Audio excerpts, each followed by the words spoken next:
Welcome to another episode of the WIPO Arbitration and Mediation Matters podcast. My name is Oscar. Today, I am joined by a truly inspiring guest, Maureen Fondo, Head of Copyright and Related Rights at the African Regional Intellectual Property Organization, ARIPO. With over 16 years of experience in copyright and legal matters, Maureen has played a key role in shaping regional frameworks like the Kampala Protocol on the voluntary registration of copyright and the ARIPO Model Law on copyright and related rights. She is a PhD candidate and a lecturer in intellectual property at Africa University in Zimbabwe, a former senior legal officer at the Copyright Society of Tanzania, and an advocate of the High Court of Tanzania. Beyond policy, Maureen brings hands-on experience in dispute resolution, licensing, and negotiations, and she's also an artist, composer, and writer, which gives her a unique lens on copyright. In today's episode, we'll explore her journey in IP and dive into the WIPO ADR co-administration program, a groundbreaking effort to support IP offices around the world, and today, mentioning the ARIPO member states in developing their own ADR services for copyright and IP disputes. Before we start, don't forget to subscribe if you're interested in knowing what is happening with IP and ADR around the world. Without further ado, let's begin. Welcome.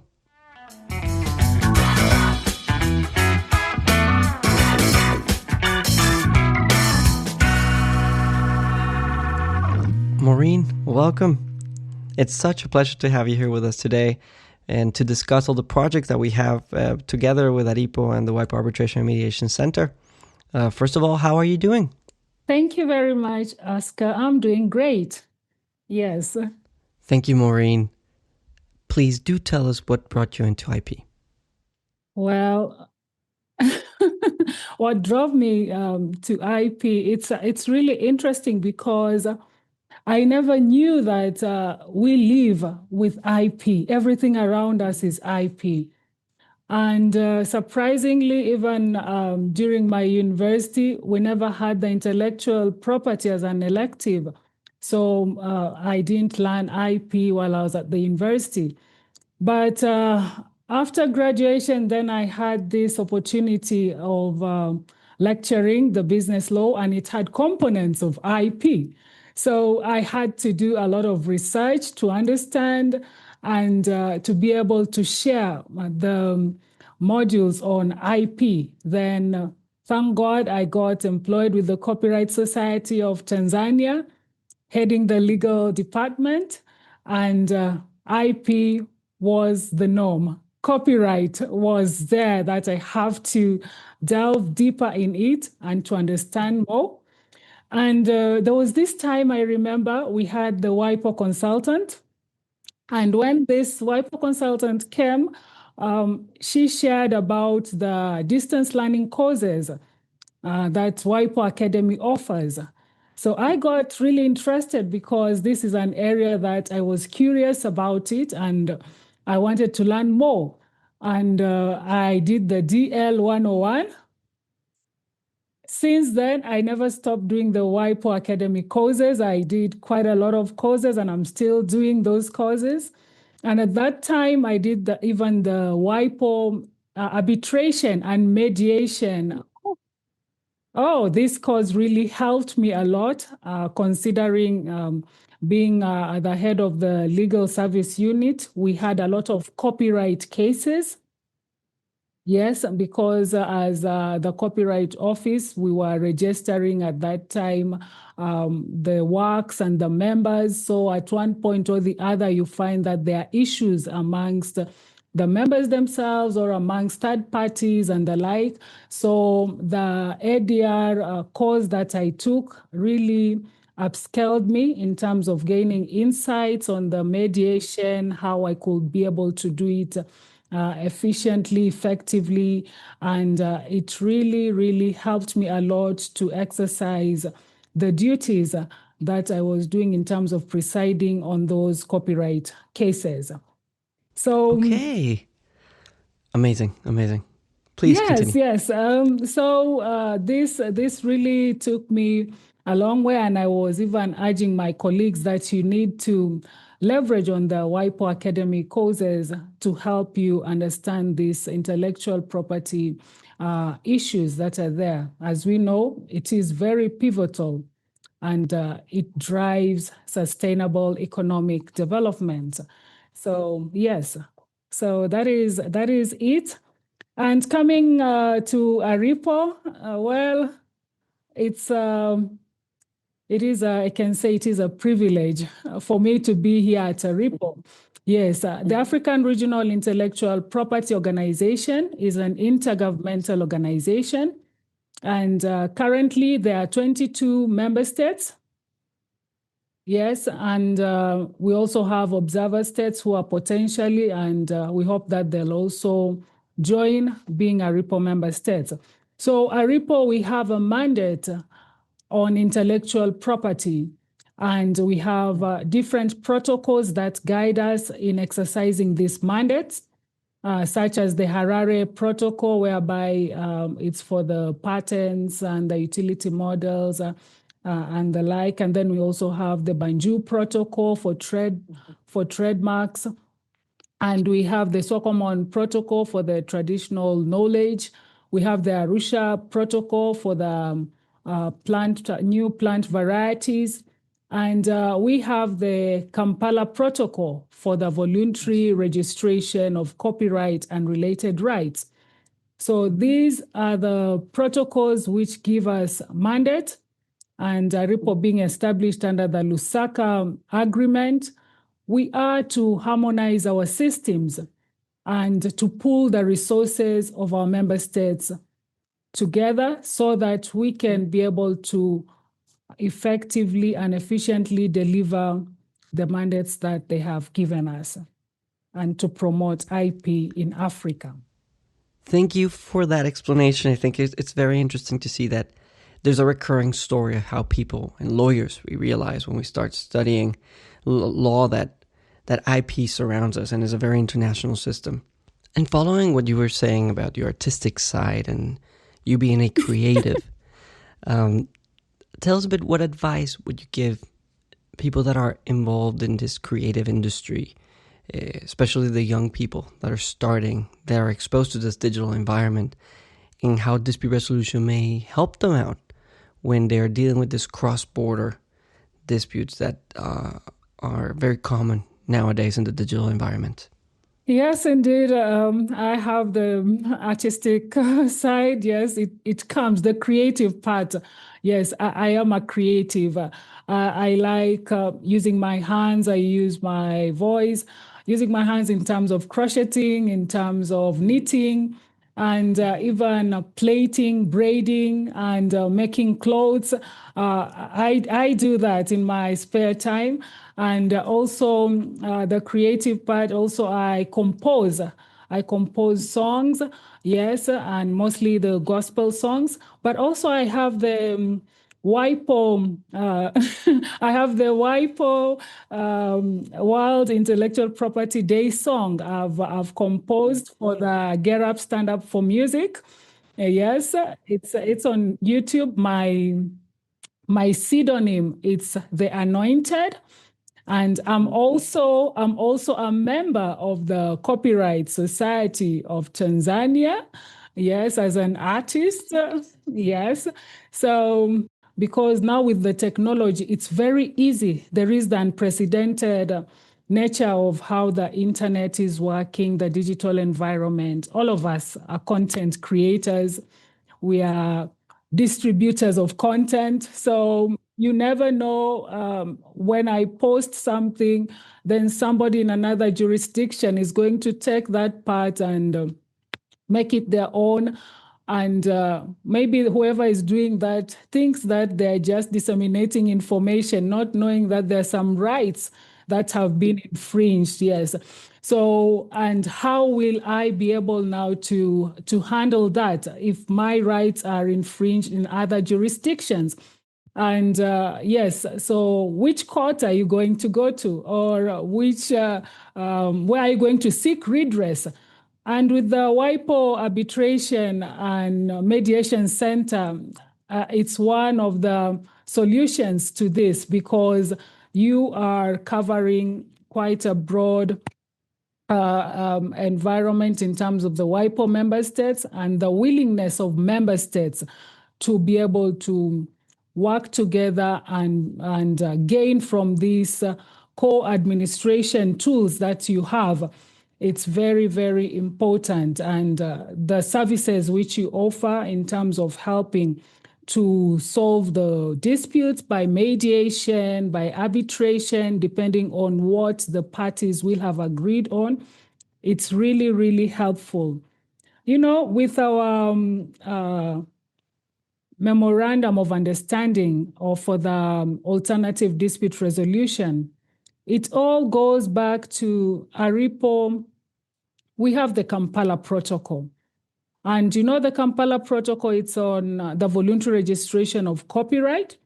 So it puts it upon our member states to have those skills and knowledge to be able to solve the disputes for copyright. Because when we start the voluntary registration at the regional level, these things will happen, may happen. And already our member states are doing the voluntary registration. So the Kampala Protocol under Article 14 and also when you look at the Rule 10 in the regulations, it clearly puts it to the member states that if there are any claims that shall arise, they should be solved in good faith and through the ad hoc means. And this all goes back to the ADR mechanisms. Yes. So with the collaboration between WIPO and ARIPO, we can reinforce to strengthen the skills of our member states in this area.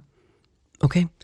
Thank you for that. And I just want to clarify, when we talk about co-administration, we're talking about the WIPO ADR co-administration program for IP offices and copyright offices.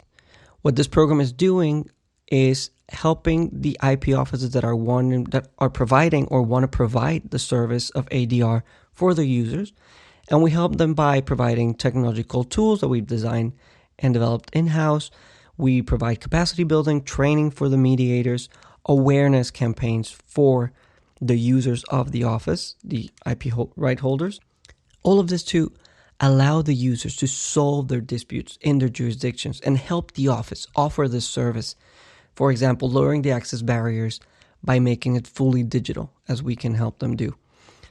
Maureen, what is your view on this? Is it moving forward in the African region? Tell us a little bit about it. Oh, yes, of course, Oscar. I do see that there is a growing uptake for the member states to use the ADR, especially with the copyright offices. And this has been there in terms of different countries like ARIPO. We have this initiative to sensitize our member states on the importance to use the ADR systems. And thanks to WIPO for the collaboration that we have had. And through that collaboration, the good news is that member states have strengthened their ADR systems, such as in Tanzania, in Botswana, in Uganda, in Namibia, and our potential member state, Nigeria, and also in Kenya. So all this, we see that with the collaboration that we have, the member states are going to be able to effectively and efficiently take advantage of the tools that the co-administration offers in terms of being able to track the cases that that is before them, that they can be able to use the online platforms to manage the disputes that they are handling, to be able to file e-filing cases. And for example, where parties are in different territories, in different, within a country, okay, they can be in different provinces or regions. So the e-filing can really help to reach out to all these interested parties.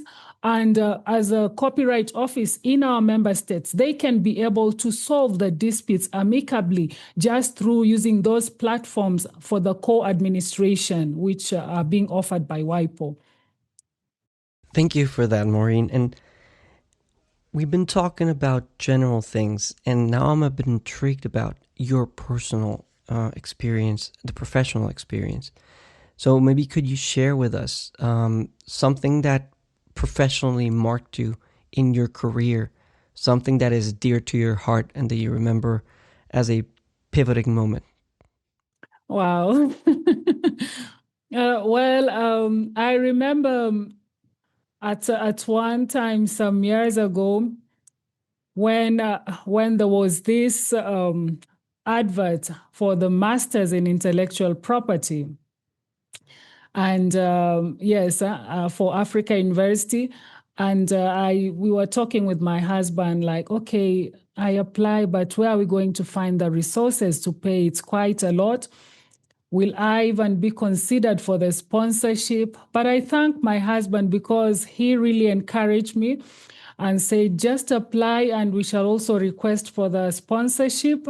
And I got sponsorship from WIPO to undertake the master's in IP. And after that program, when I went back now to the Copyright Society of Tanzania, I got promoted and I was able now to handle cases and issues to deal with. At that time, we were collecting amendments to the copyright law. So I was given more responsibility. It really shaped me. It really it set me aside to be unique.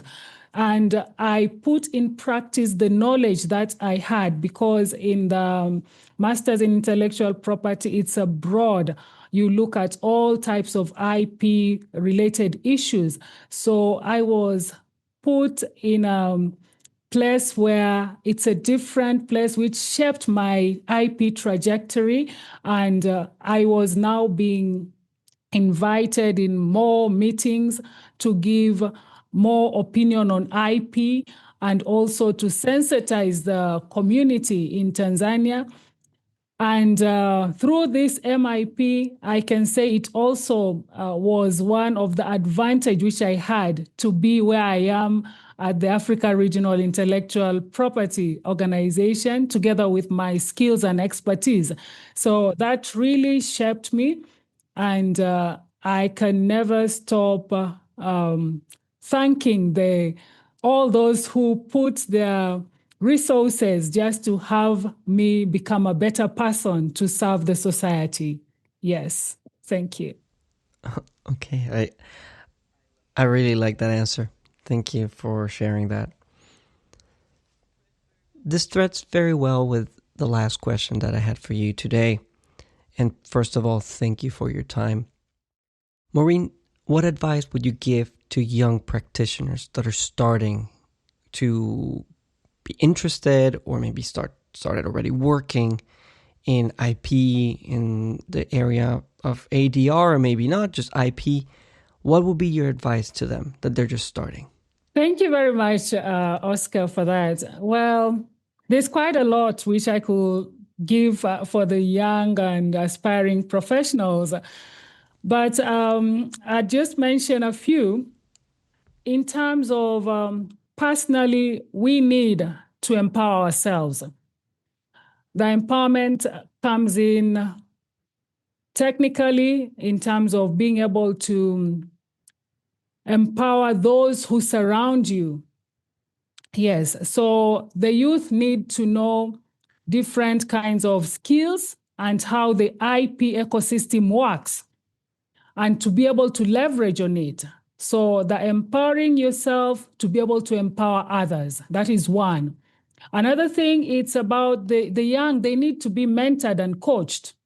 So they should have that heart of wanting to know more, the curiousness of things, and to be able to sit under the experienced people to learn through mentoring and being coached to understand the IP issues which are cross-cutting.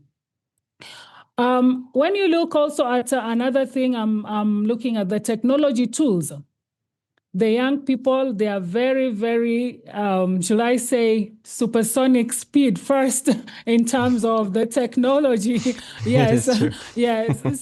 So they need to use it in a manner that is acceptable, which will benefit them. And they can take advantage of using databases, because at the end of the day, we want to take ideas to the market.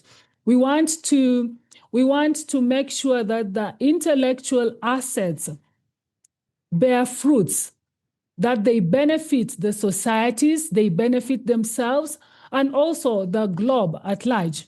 So using these tools for searching what has been there in terms of the pattern search, at ARIPO, we have the ARIPO Regional IP database.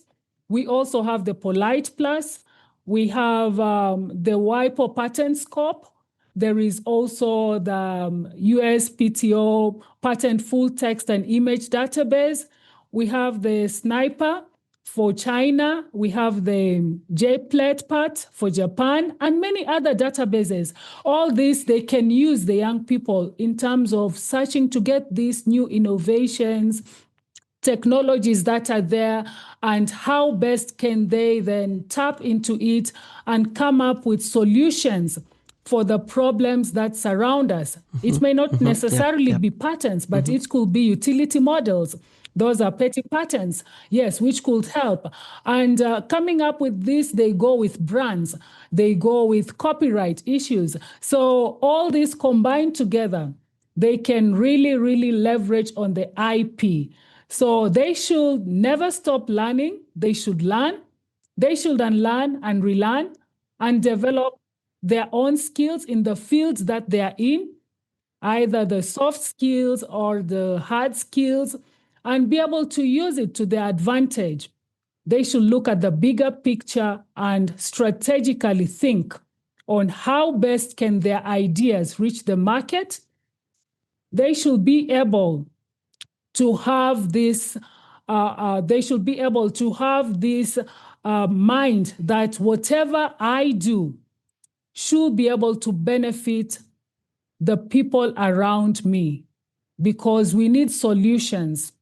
And those solutions should impact positively and bring positive change and make a difference in the different spaces. So that willingness to learn, that willingness to be mentored, that willingness to know the value of the IP is very, very important. Well, this is a fantastic way of finishing this podcast. I think you've said it all. Thank you so much, Maureen, for your time, for sharing your experience, for sharing your thoughts. It's been a true pleasure to have you today with us. Thank you very much. Thank you, and thank you, everybody, for listening.